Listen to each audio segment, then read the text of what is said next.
প্রেম ভালোবাসা কী জিনিস?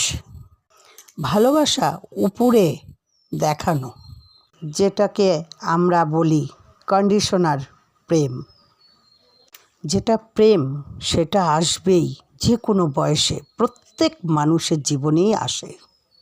আর ভালোবাসা হাজারো আসে আর যায়।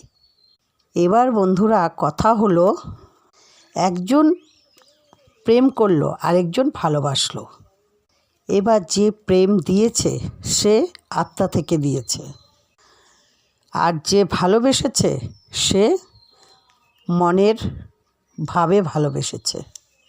এবার দুজনের সমান প্রেম যদি এক না হয়, তাহলেই তো সেখানে কষ্ট, দুঃখ। তাই কাউকে ভালো করে না বুঝে, না জেনে, পট করে মনের অন্তরের ভিতর